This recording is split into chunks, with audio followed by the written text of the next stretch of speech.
કોઈના માટે અભિપ્રાય બાંધતા પહેલા થોડો વિચાર કરવાનો, થોડી ધીરજ ધરવાની, થોડો સમયની રાહ જોવાની. આપણે જ્યારે ઉનાળાના બળબડતા તાપમાં ચાલતા આવીએ છીએ અને એવા પસીને રેપઝેપ થઈ ગયા છે અને ચાલતા આવતા આવતા એક ઝાડ આવે છે. ઝાડની નીચે આપણે થોડો સમય ઊભા રહીએ છીએ અને એ જ સમયે એક મકાનની ખિડકી ખુલે છે અને એ ખિડકીમાંથી એક વ્યક્તિ ઈશારો કરે છે કે પાણી પીવું છે. જ્યારે આપણે એમ કહીએ કે હા પાણી પીવી, ખિડકી બંધ કરે છે, ત્યારે આપણો અભિપ્રાય એ વ્યક્તિ માટે કેવો છે?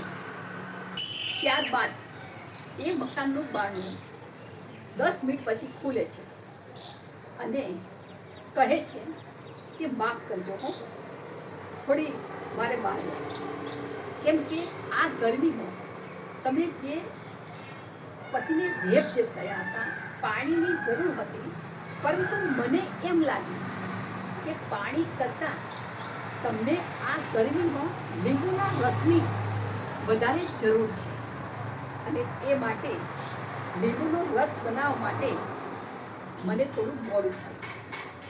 હવે એ વ્યક્તિ માટે આપણો કેવો અભિપ્રાય છે? હજુ થોભો. અને ત્યારબાદ હજુ તો એ લીંબુનો રસ ગ્લાસ જે ભરેલો છે એ હજુ આપણા સુધી લંબાવ્યો નથી. હવે આપણો અભિપ્રાય એ વ્યક્તિ માટે કેવો છે? અને તુરત જ એ લીંબુના રસનો ભરેલો ગ્લાસ આપણી તરફ લંબાવે છે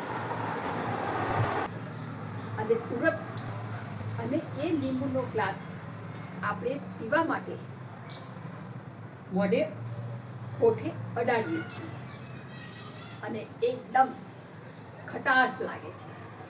ત્યારે એ વ્યક્તિ માટે આપણો કેવો અભિપ્રાય છે?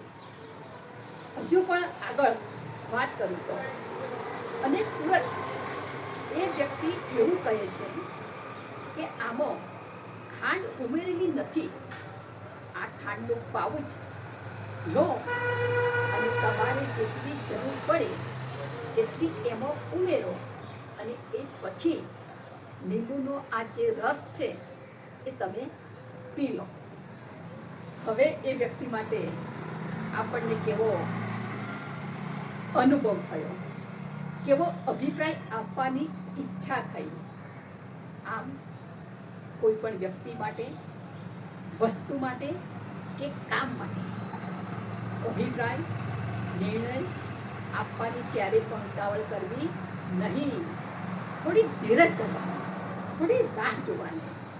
કારણ કે શરૂઆતમાં કોઈ પણ કામ હોય કે કોઈ પણ પ્રવૃત્તિ હોય તો એમાં થોડી ક્યાંક ને ક્યાંક થોડી કચાશ રહેવાની, થોડી અધુરાશ રહેવાની, થોડી ક્ષતિ રહેવાની. પણ જો એ પછી ધીરે ધીરે ધીરજ ધરીને એના છેલ્લા પરિણામ સુધી જો રાહ જોવામાં આવે તો પછી આપણો જે નકારાત્મક જે અભિપ્રાય છે એ હકારાત્મક બની જાય છે.